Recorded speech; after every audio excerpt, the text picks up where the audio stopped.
If we can all take our seats.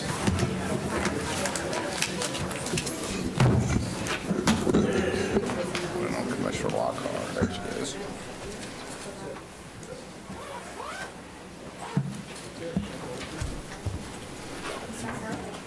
No, that clock is wrong.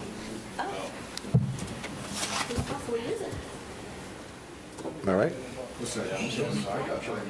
Yeah, that clock is wrong. I asked her to fix that lunchtime. Just for the record, the clock in the chambers is wrong. It's slow by 5 minutes. I asked staff to check it and correct it when we take our break at lunchtime. But that clock is wrong. I'd like to call the meeting to order. The time is approximately 9:30. Day is Tuesday, July 23rd, 2022. I'd like to call the meeting to order. We're going to have the invocation done by Pastor Andy Searsley from Our Church Together in Castleberry, followed by the Pledge of Allegiance for Commissioner Herr. Can we all stand, please?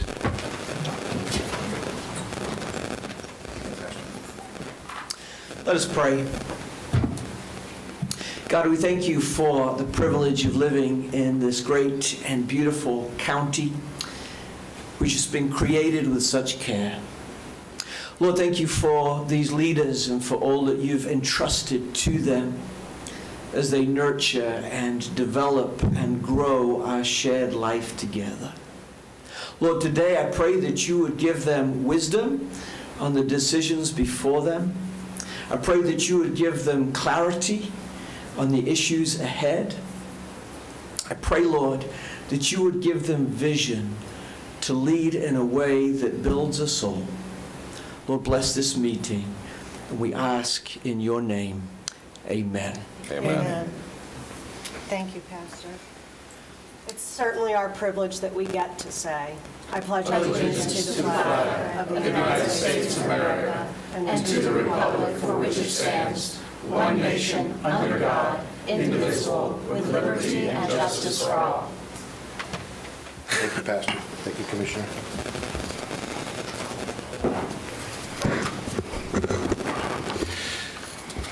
We'll now move into proclamations, awards, and presentation. The first proclamation will be presented by Commissioner Zimbauer. Commissioner. Thank you, Mr. Chairman. It's my great pleasure to enter this proclamation in before the Board of County Commissioners.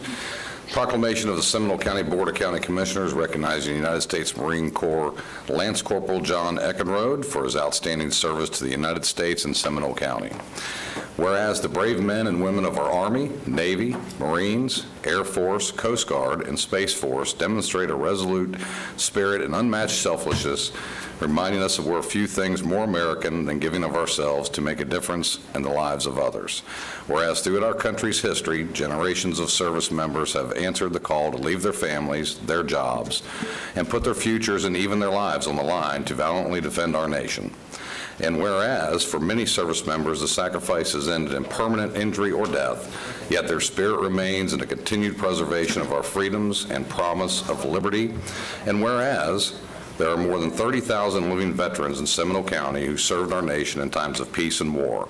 By their service, they kept America strong.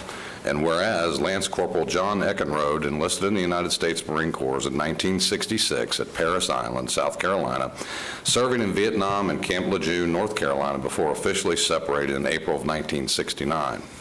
And whereas Lance Corporal John Eckenrode served as a combat engineer with service in the combat theater of Marble Mountain and Da Nang, Vietnam, he received the Vietnam Service Medal, Vietnam Campaign Medal, and Good Conduct Award. And whereas Lance Corporal John Eckenrode separated from the United States Marine Corps and became the owner-operator of multiple private businesses supporting Seminole County since 1995.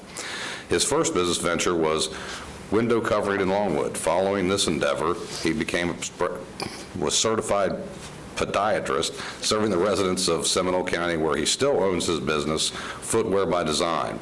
And whereas Lance Corporal John Eckenrode has brought great credit and distinction upon himself, the United States of America, the United States Marine Corps, and Seminole County. Now, therefore, be it proclaimed that we, the Board of County Commissioners of Seminole County, Florida, express our gratitude, admiration, and respect for Lance Corporal John Eckenrode for his outstanding service to the United States Marine Corps and the residents of Seminole County. Be it further proclaimed that this proclamation is presented to Lance Corporal John Eckenrode, along with our sincere congratulations and recognition of Seminole County's Veteran of the Month, adopted this 26th day of July 2022. Second. A motion is second. All in favor of the motion, signify by saying aye. Aye. Opposed, like sign. Motion passes. Commissioner, would you present it? Please, thank you.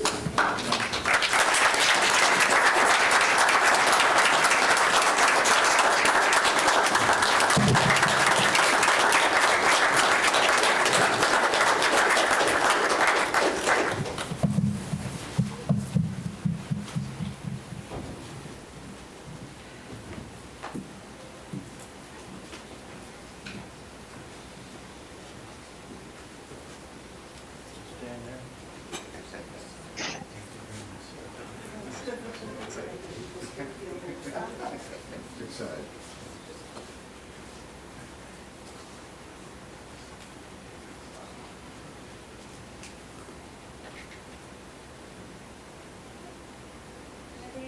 1, 2, 3.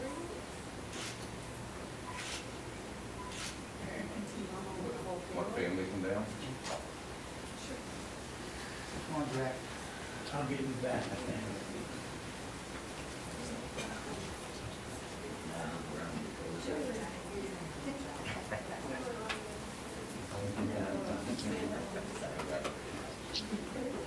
Ready?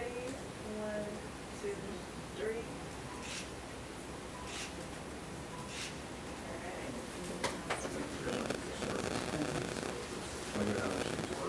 Yeah, I want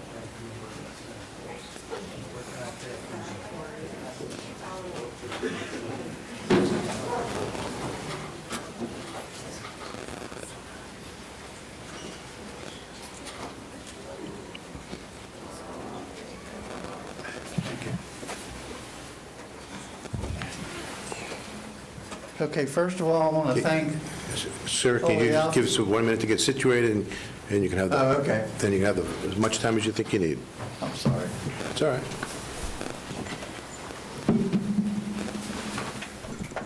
Podium is yours. Okay, I want to thank my beloved Seminole County for bestowing me this here honor.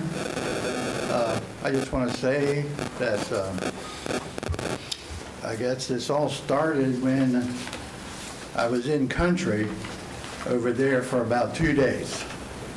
And I went into the mess hall and sat down next to this gentleman. Of course, I didn't know who he was. It was Reverend Billy Graham. And he asked me if I ever been saved. And I said, no, I don't know anything about Jesus or God or whatever. So he saved me right there in the mess hall. And I just want to say that Jesus Christ died for our sins on the cross. And the veterans died for freedom in those fields.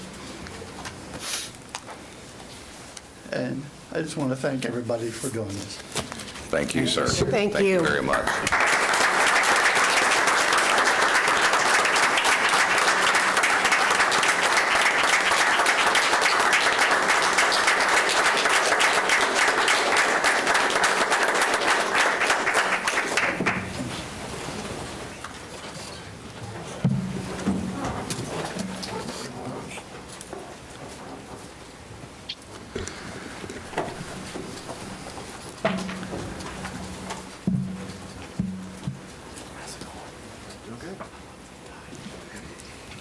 Next order of business is the County Investment Advisor Report. This time we'll hear from our staff and our consultant.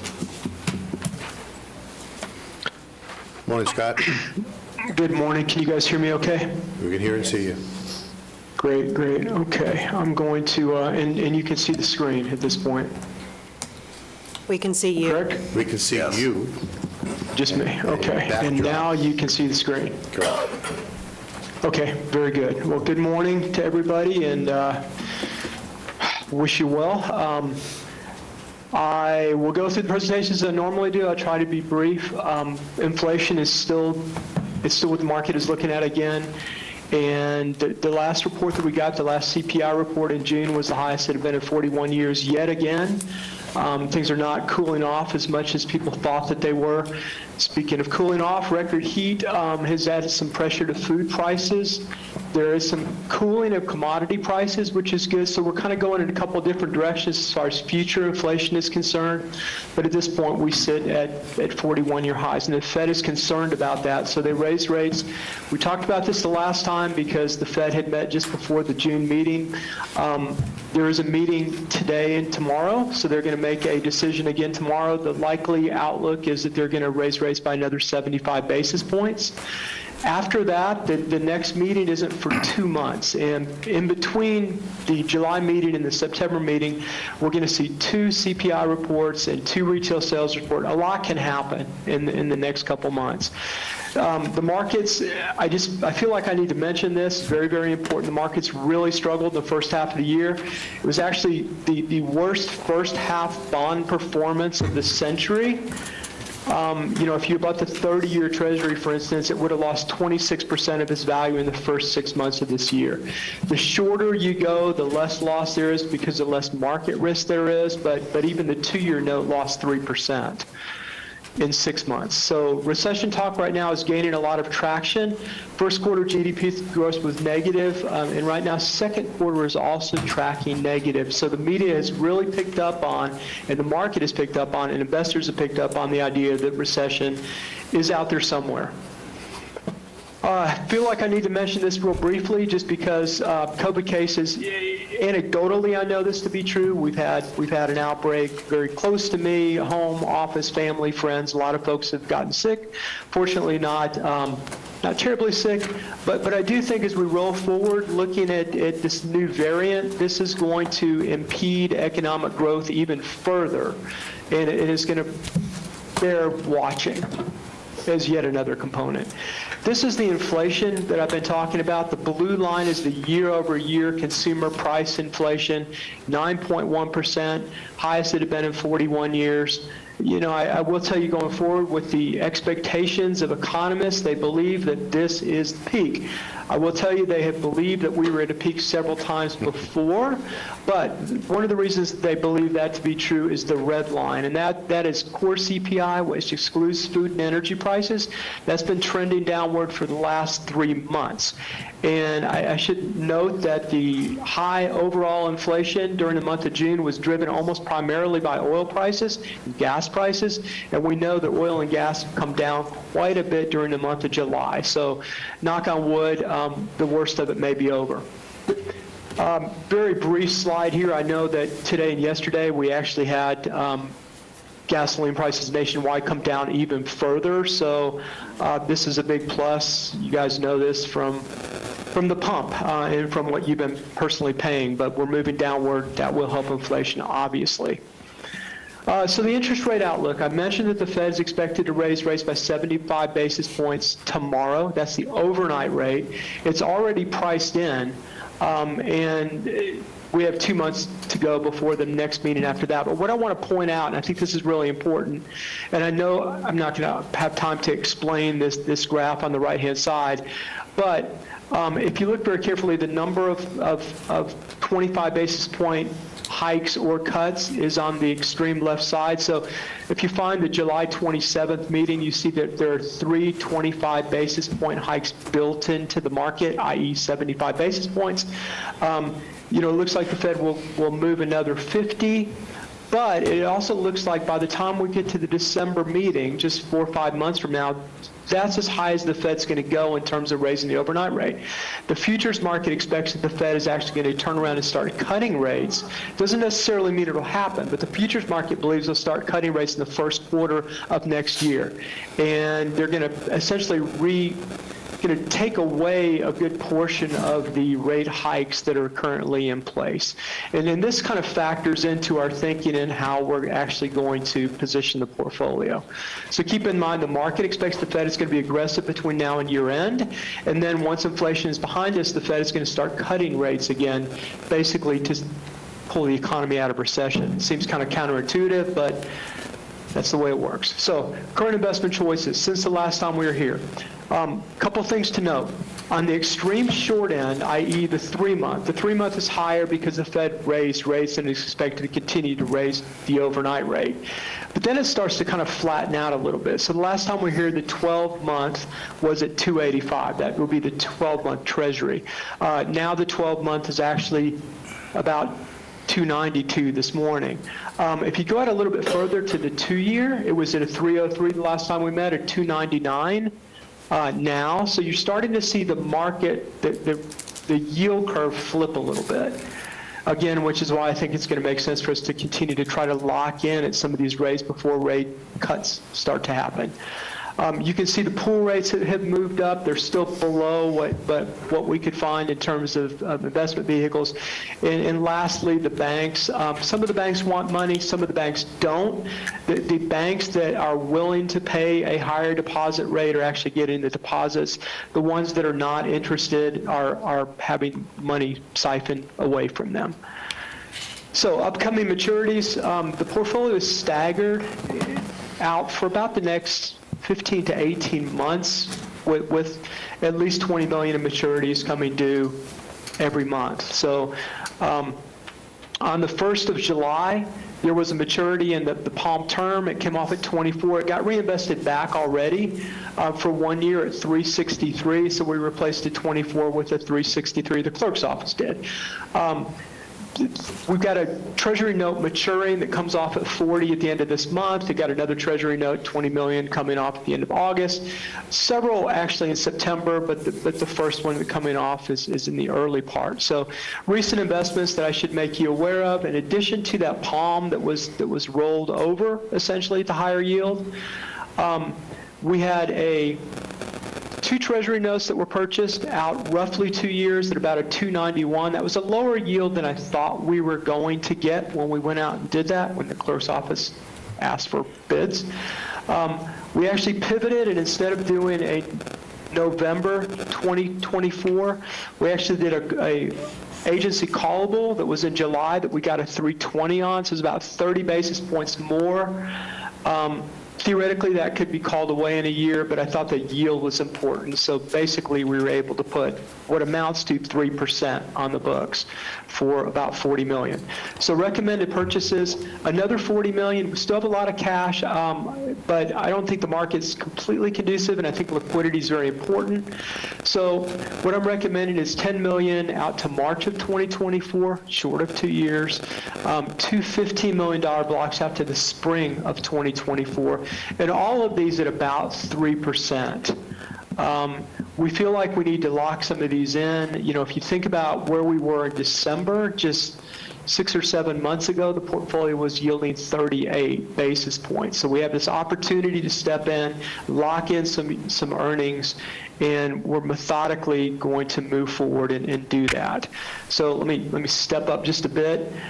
Looking at the portfolio stats on the right-hand side for June, one thing I want to point out is that I thought that average yield was going to be higher in June, but the meeting was late in the month, and the securities that were purchased the last time did not settle until July. So in essence, there's more liquidity when you're just looking at the snapshot for June, 294 million inside of 90 days. But as you roll forward and you incorporate both what was purchased and settled in July, along with the expectations for what we will purchase and get settled in July, the average yield is going to move up above 150, so about 40 basis points between June and July. It still leaves you with a pretty fair amount inside of 90 days. Part of that is the maturities that are happening month by month, and part of that is the money that's liquid in the pools, which will benefit from interest rates moving higher. So the last thing that I want to mention is the benchmark comparison. And part of the reason that Seminole County is behind at least one of the benchmarks at the month of June, part of it is that the July settlements did not happen. The June settlements did not happen until July, so they weren't technically in the portfolio until July, or it would have been a little higher.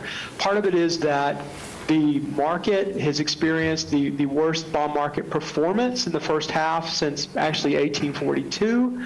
So, the benchmarks are, at this point doing better than the portfolio, which has legacy securities that were purchased 6 months ago or a year ago. So I think it will normalize a little bit by the time we get to July, but, at some point, for a while, we're going to be a little behind that benchmark. That's inevitable at this point.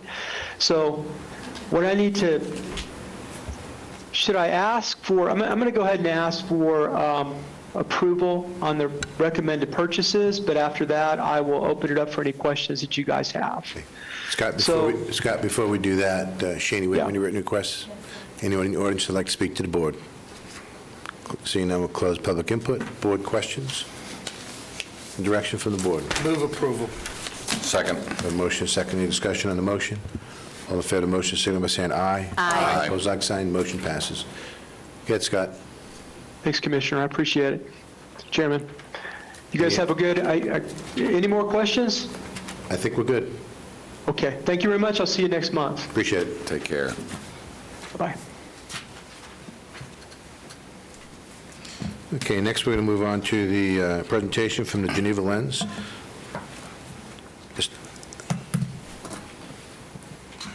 Mr. Chairman, I just want to take a moment and thank my fellow commissioners for agreeing to have this presentation that's very near and dear to my district and their constituents to get this update. So thank you all very much.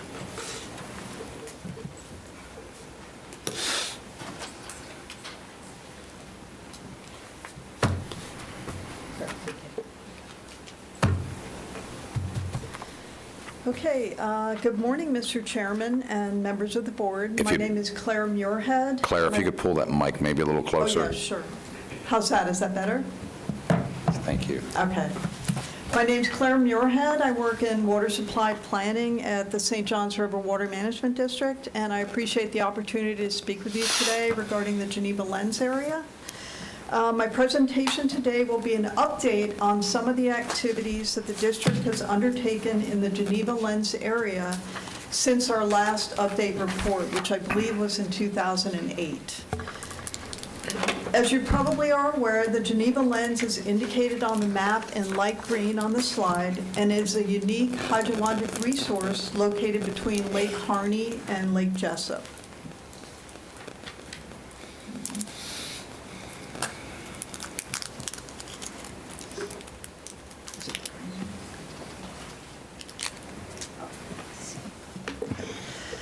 The Geneva Lens is a groundwater resource protected through Florida statute and consists of a portion of the Floridan aquifer that forms an isolated freshwater lens.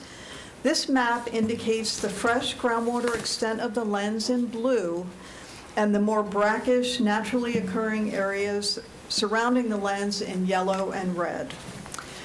As you are aware, a number of recommendations were identified by the Geneva Lens Task Force, a task force created by the legislature in 1993.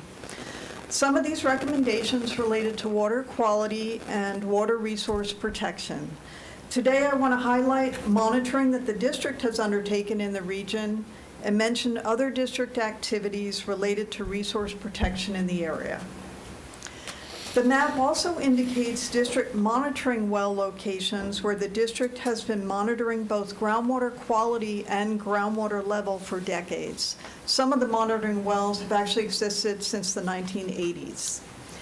Based on a recent review of the data that we've collected, the Floridan aquifer monitoring wells do not show degradation of groundwater quality in the freshwater portion of the lens, which is really good news.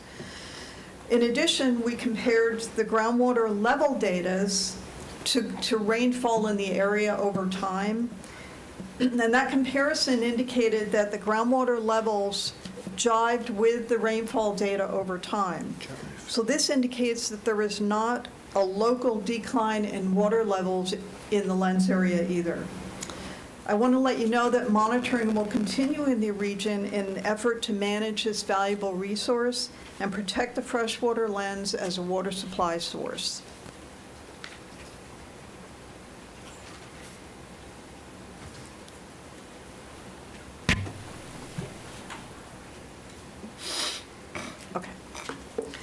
Some additional monitoring installed by the district since 2015 includes vegetative and superficial aquifer monitoring at wetland locations in and around the southern area of the Geneva Lens. As you can see on the map, the sites are located in the Black Hammock Wilderness area, Geneva Wilderness, Lake Proctor, and the Little Big Econ State Forest. The sites indicated on the map in green are completed, and then the sites indicated in red are proposed. The district monitors vegetation as well as water levels at these sites for at least a 20-year period to determine if wetlands are being impacted adversely. This data can be utilized to help determine whether any observed impacts are due to groundwater withdrawals in the area. This wetland monitoring is part of a larger monitoring program associated with the Central Florida Water Initiative, which is, as you are aware, a collaborative planning initiative in Central Florida.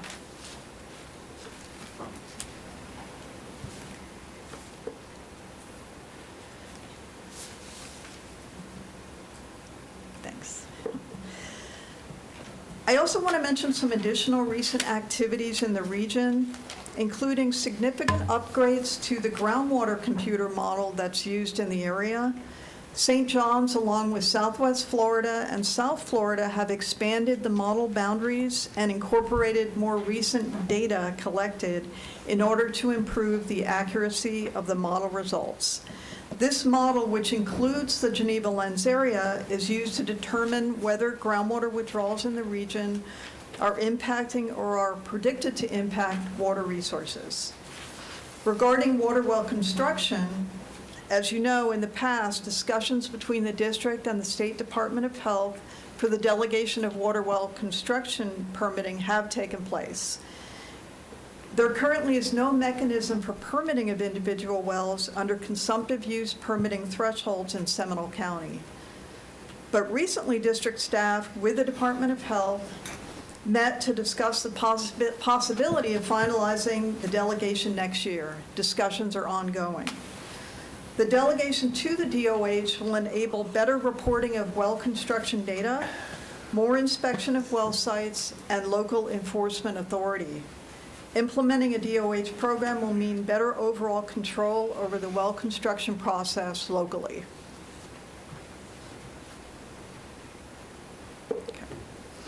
I want to specifically briefly mention the Central Florida Water Initiative, known as the CFWI, in relation to new consumptive use permitting rules that were adopted last year in the region.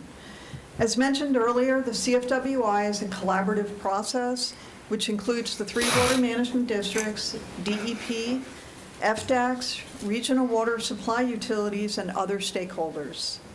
In November 2020, the districts with stakeholder input developed and approved the CFWI 2020 Regional Water Supply Plan. The plan conclusions indicate that additional fresh groundwater withdrawals are limited by water resource and natural system constraints, and 2 outstanding Florida springs, Rock and Wakaiwa, are predicted to not meet their minimum flows within the next 20 years. Due to these water resource constraints, new water use rules for CFWI were ratified in 2021. These new rules will help protect water resources in the planning area, including the outstanding Florida springs and areas such as the Geneva Lens. These rules establish consistent rules for the 3 districts within CFWI. They require all new and expanded Upper Florida and aquifer uses to be offset if impacts are predicted, and in some cases may limit current permitted groundwater allocations. They require all water users to meet enhanced water conservation goals, and they also require more permittees and applicants to evaluate the use of the lowest quality water source when applying for a permit. Lowest quality sources would include reclaimed water, stormwater, and surface water, and should be utilized if feasible prior to use of additional groundwater. I want to briefly mention the district's cost share program. In terms of alternative water sources and conservation projects, the district has provided cost share funding for 109 projects within CFWI since 2014. supplying in total 59 million gallons per day of alternative water sources. This map indicates both agricultural and non-agricultural projects in CFWI. And I wanted to highlight two recent projects the district co-funded with the county are the Little Wekiva Restoration Project, as you are fully aware, and then a toilet rebate project recently. And lastly, I want to emphasize that the district understands how valuable a resource the Geneva Lens is to Seminole County. Through the activities I have talked about today, including the ongoing monitoring of groundwater and wetlands and the cost share funding for AWS and conservation projects, the district is well prepared and well equipped to protect the Geneva Lens in accordance with our statutory mandate. Although some of the activities discussed are of a regional nature, such as CFWI and the CUP rule enhancements, these activities were developed due to legislative direction, and stakeholder input, and help the district and other entities meet the goals of the Geneva Lens Task Force. And thank you very much again. I really appreciate you giving me this opportunity to talk about the Geneva Lens and our activities there. Thank you, Claire. Thank you. Before we get into questions, Shane, is there any written request? Anyone in the audience that'd like to speak to the board? We'll close public input. Board questions and comments. I have one question, if I may. Sure. In your presentation, you talked about two of the springs having a minimum flow, not meeting the minimum flow within the next 20 years? I think Yes. that's what I heard? Yes, that's What's the correct. district's plan to try to correct that? So right now, we have minimum flows set on those two outstanding Florida springs, but those minimum flows that are set are being reevaluated currently. Okay. We have more data that's been collected over the years since the MFL was set. We also have, as I said, a new and improved groundwater model that we can use to figure out what the impacts are to these springs once we set an MFL. So they're both being reevaluated. We anticipate having new values next year. And at that time, we will then, if they indicate that they're still in recovery or prevention, so that, meaning that they will not meet their I get that. minimum flow within 20 years, the district will adopt a prevention recovery strategy for both of the MFLs. And that strategy includes possibly a regulatory component for related to water use. It may or may not include that, and it will include a list of projects that are either submitted by utilities or other entities that impact the springs, or create or developed by the district in order to resolve the issues with the two springs. So, Thank you. You're welcome. So there is a plan then. Any other questions? I want to thank you and your staff and the St. John's Water Management District for presenting it to us today, as well as Commissioner Zimbow for bringing this to our attention. Thank you. Great. Thank you, Mr. Chairman. Thank you. Appreciate it. This time, we'll move on to consent agenda. Pursuant to Florida law, the public has the right to be heard on all propositions except when the Board of County Commissioners enacting on ministerial or emergency matters or conducting a meeting exempt from Section 286.011 Florida statute. The public comment time shall be 3 minutes for individuals and 6 minutes for groups. The right to be heard on quasi-judicial hearings is governed by Florida law. The public will provide an opportunity to be heard on non-agenda item matters at the end of the meeting. At this time, we'll go into consent agenda. I'd like to ask Mr. Applegate, are there any changes? No, sir. Okay. Any board comments? Commissioner Lockhart? I'd just like to pull item number 4 for a quick discussion. Pull 4, got that. Anything else? Okay, seeing none, board direction on the consent agenda. Move approval 5 through 39, as well as 40, 41, 42, and 43. Second. Back up a minute. 40? Did you say 40, 41? 5 through 39, Okay, I got that. 40 through 43. Okay. Got that. We have a motion and a second. Any discussion on the motion? Seeing none, all in favor of the motion, signify by saying aye. Aye. Opposed, like sign. Motion passes. Move on to item number 4, please. Yeah. I just wanted to take an opportunity, since we have Dr. Georgia Lorenz here, who's the president of Seminole State College. Partnerships are such a huge part of what we do here in Seminole County, and certainly number 4 on this agenda is a big partnership. So if you don't mind giving Dr. Lorenz some time, that'd be great. Don't mind at all. Thank you. Thank you. Good morning. I'm very happy to be here. Very happy to be here in partnership with all of you. I want to start by saying thank you for your leadership and your partnership during the height of the pandemic and through the American Rescue Plan Act fund allocations and your plan as a county commission to help to stem the sustained impact of the COVID-19 pandemic, which is what this item is about here today.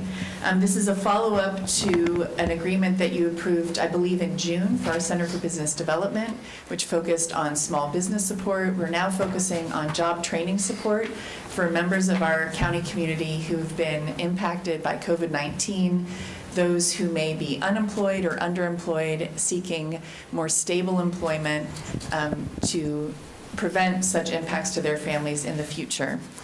And by offering non-credit continuing education style training out in the communities, we help individuals to overcome the barriers of time. It's difficult to commit to a full semester, a couple of days a week for a course. So we'll be offering these courses in concentrated modules, but they will be running in parallel to our credit program so that somebody could matriculate to Seminole State to continue towards a certificate or degree. We're also overcoming the barrier of location. Although we have 4 campuses across the county and provide free bus service through links, still the barrier of location is real. So we're looking to partner with municipalities like the City of Sanford and nonprofit organizations to offer these courses in community. We've been doing that since last January, the Business Certificate Program in Sanford and the Goldsboro Community Center, and we've been doing that with GED Prep this summer, which will continue in the fall. And we're also overcoming the processes that it takes to initially enroll in the college, which many of you may have experienced or your citizens have, your constituents. By getting folks into continuing education, we then will have time to work with them to get things like transcripts and FAFSA forms and that sort of thing, should they choose to matriculate into the college.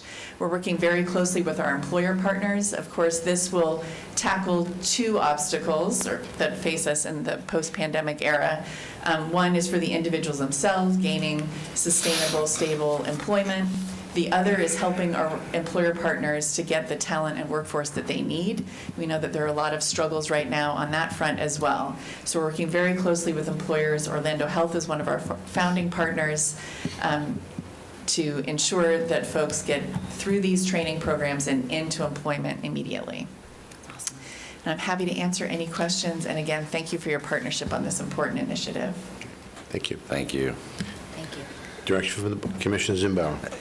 And just to follow up, thank you very much, and I think this is a great partnership. Are we tracking and identifying some success stories related to this, to some of the individuals and what they might be able to share with not only the college, but the general community and how their success stories were enabled by this policy? Absolutely. So this project and the project at the Center for Business Development, of course, are just getting started, but we do have some great initial successes from our business certificate training program and GED. We think probably about half of the cohort from the summer will be, I think actually they took the GED test on Monday, perhaps. Great. What's today? Tuesday, yeah, yesterday. Okay.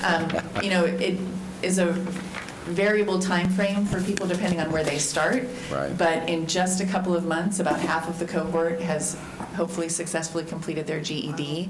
And as we ramp up, we'll have more and more success stories. Of course, every month at our board meetings, we're able to highlight successes, typically from the credit side of the college programs, but we'll be sure to focus on this as well. Great. I think it's a great asset. Thank you very much. Thank you. Thank you. Appreciate you. Commissioner Constantine. Thank you. Madam President, Yes. congratulations. Just wanted to let you know, I got back early this morning from Denver. One of the panels that I was speaking on was what we had done with the ARPA funds. And specifically, everyone in the room, is about 300 county commissioners from around the country, were very interested in what we've done with workforce and our special relationship with Seminole State College. So a lot of cards were given out and a lot of information. You may be getting some calls. Okay. So I just wanted you to know that they were a lot of them that had community colleges and what they call in some cases junior colleges around the country were very interested in trying to parallel what we have done. Well, here in Florida and nationally, the community colleges is the sector that can respond very well to the needs that we see in terms of workforce and earning, again, for individuals and their families. So we're well poised nationally to respond to this need. Thank you. Direction on item number 4. I'd like to make a motion to approve item number 4 as presented. Second. Any discussion? Anyone in the public would like to speak on this issue? Cheney? All in favor of the motion, signify by saying aye. Aye. Opposed, like sign, motion passes. Thank you. Thank you very much. Thank you. This time, we move on to item number 44. Ask staff to present.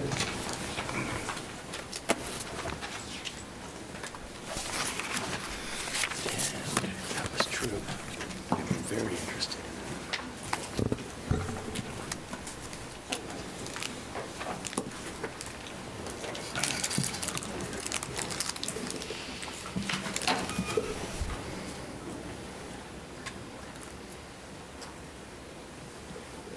Good morning, Commissioners. I'm Lori Bailey Brown, Director of Resource Management for Seminole County.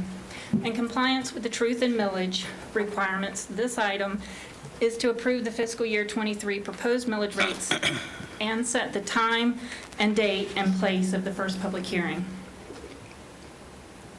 The Office of Management and Budget held 4 budget work sessions since March,